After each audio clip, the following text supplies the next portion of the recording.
I'm averse to using objects of power. I don't want to lean on things I ultimately can't trust. But the ashtray and the cigarette, smoking there forever, have their uses. The ashtray maze they conjure is an impossibly changing labyrinth that no one but the binder, and those the binder invites, can ever pass through.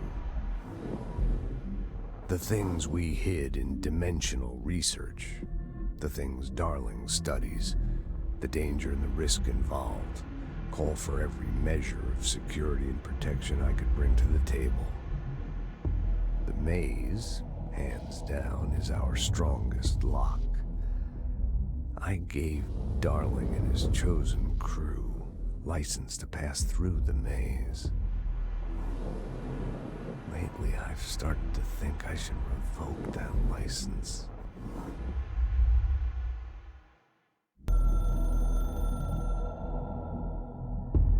It took us a long time to learn how to stabilize the control points, the ley lines, the meridians of the oldest house. Darling found a way to soothe this beast. We discovered we must cleanse control points of all interference. It's my duty as the director, like Northmore before me. I couldn't manage it in my own house, at my home. I'll damn well do it here. Without the control points, the oldest house would swallow us alive. We'd be sealed inside an endless labyrinth, and no one would hear our screams. If an enemy ever managed to corrupt the control points, it'd be over fast, spreading like a cancer, leaping over the fire breaks like a crown fire. They are the weak point. Darling's right about that. He's wrong about everything else. Dangerously wrong. Suspiciously wrong. Has he been compromised?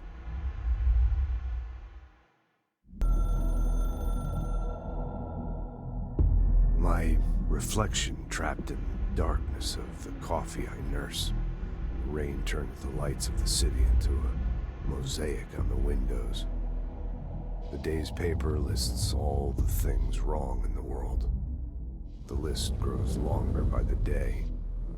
The difference between the morning and the night. Coffee. Whiskey. No other difference. The alarm goes off at 5 a.m. It feels like I just closed my eyes. It's dark. I sit up on the bed in the gloom. I get up, I shower. The driver waits for me downstairs, takes me to the oldest house. An old man stares at me in the car window. It's raining. It's dark. Late at night, he brings me back here. It's not a home, it's a room where I sleep in, waking up just as tired as I was before going to bed. Endless grind.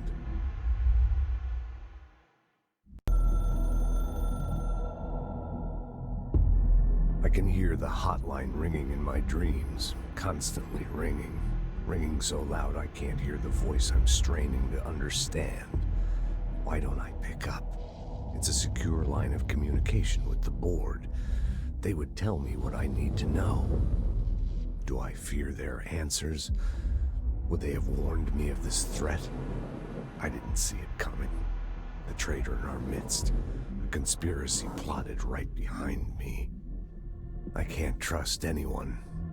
I must assume all my intel has been manipulated. The hotline is the only channel I can trust.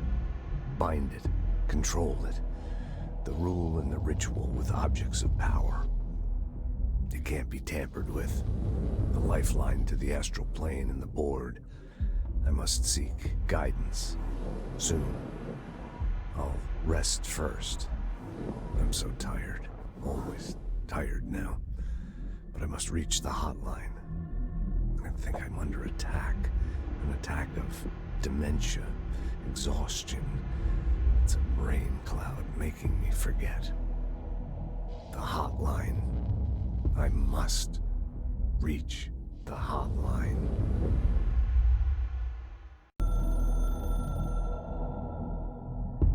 So much is expected from the director. The responsibility, the privilege, to steer the Bureau into dangerous waters and safely out again, to inspire and lead its people, to protect them. The board is there to advise you, but they want things in return. You hold all this in your old, trembling hands. I had to lose everything before I could see the Bureau is the director's life. There's no room for anything else. If the forces contained here escaped, we'd be dragged back into an age of superstition, terror, death. Assuming you think we ever really left that behind. Any emergency, any major containment breach, and the lockdown goes into effect. I implemented this security measure in my first years as director. I knew we were vulnerable. I'd personally seen the cost of sloppiness. I made sure the internal lockdown could only be lifted by a directorial override, only to be used when the director is confident the sectors are safe to be opened again. This way, the director is the last line of defense. And if I screw up, it's on me, and me alone.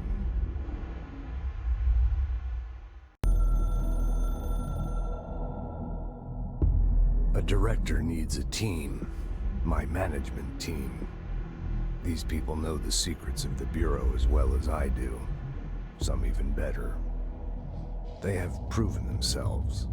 Darling, Tomasi, Salvador, Marshall. Marshall especially, my head of operations. She sees right through me. She knows I don't like relying on people. The only person you should fail is yourself. So I followed my own orders. Northmoor hated my guts for that. But things change when you become director. You suddenly see this dark void for the horror show it truly is, filled with screaming fear we pretend to control. Sand leaks through my fingers. The roses I pruned in the garden back when I still had a family, all dead. Heat escapes my body. My thoughts are scattered. The universe keeps expanding. I can't keep up with it alone. When I forget that, things go wrong. And my team has to pick up the pieces. Damage control. To help me get out of my mess.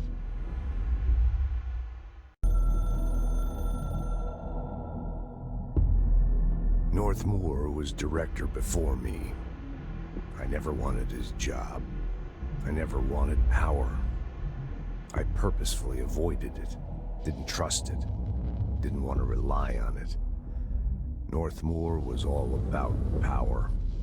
A man like an explosion, hungry for authority, for order, for more, until it was too much. I had to find a solution in the end, contain the situation. Northmoor never liked me, but he went along with it, to his credit. He didn't really have a choice. I suppose at the end of the day, a director's most basic duty is to keep the lights on. Here's to you, Northmoor. There were no prime candidates waiting in the wings, but I was there. Had been the whole time, keeping my head down, working my ass off. I had nothing to lose. I picked up the gun almost on a dare.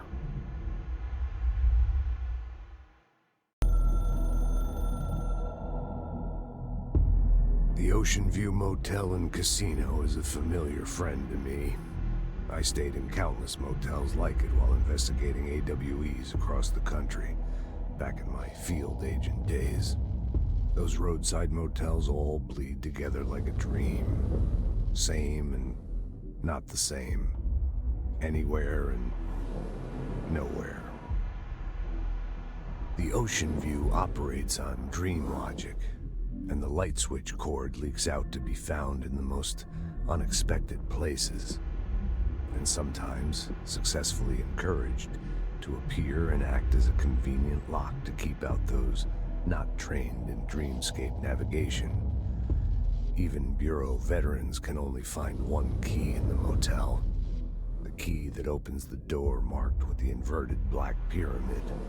The rest, the many other doors, are still mysteries to us. We're all merely guests there. Even the board. Sometimes I need to visit, just to breathe easier for a while. It beats the numb, sterile apartment I spend my nights in, insulated from everything but myself. I guess that's where the whiskey comes in.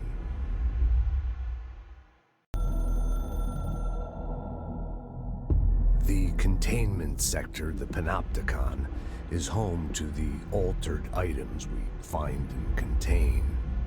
It is a maximum security prison. It's a vault for the most valuable treasures on Earth.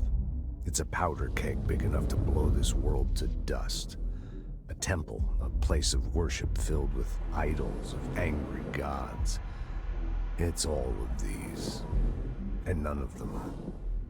It's something more profound, unbelievable, unknowable, something worse. Altered items. We've found many. They appear mundane, but nothing could be further from the truth. They are all powerful, dangerous. They press heavy on our minds because that's their nature. They've been altered because we can't stop thinking about them. We put them on altars because they're used to being worshipped. This keeps them calm. We contain them, but they don't want to be controlled. We study them to discover what makes them tick.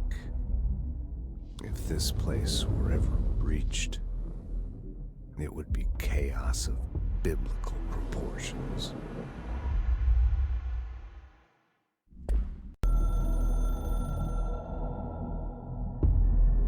After North Moore stepped down, I doubled every effort to find new prime candidates. There was no one. No one but me. That wasn't good enough. I pushed hard.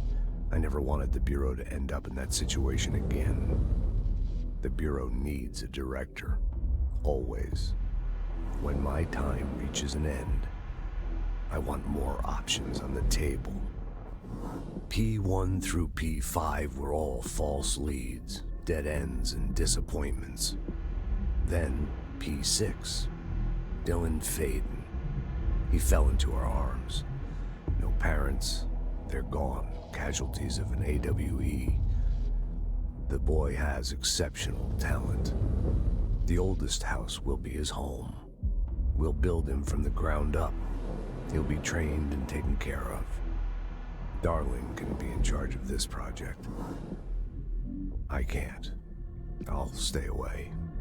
I will not fail the boy like I failed my own family, my daughter and my wife. We weren't careful enough back then. Something came home with me. I took work home. My Susanna got sick. When I realized my mistake, I wanted to bring her here for Darling to do what he could. Kate flat out refused.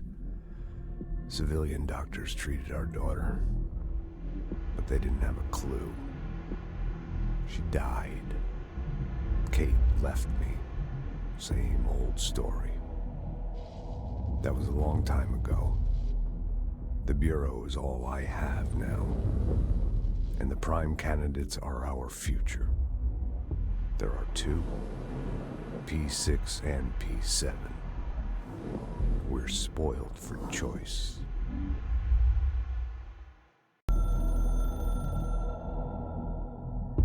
We used the slide projector. I led the expeditions into Slidescape 36. They told me not to go. The director should not put himself in danger. I told them to fuck off. I've seen action before, and I had to witness this myself. To find some meaning in all of this, I couldn't sit on my ass, alone with my thoughts, my memories. Anything but that.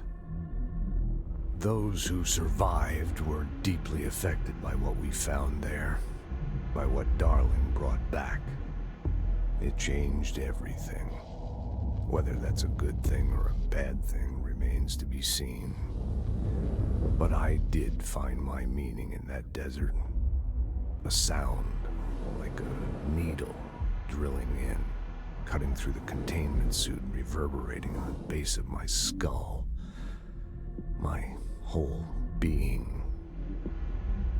Darling said it was nothing, but he was wrong. It's been there ever since, growing into a certainty, into an understanding of what's at stake here, what kind of a threat we're facing, and what must be done to stop it.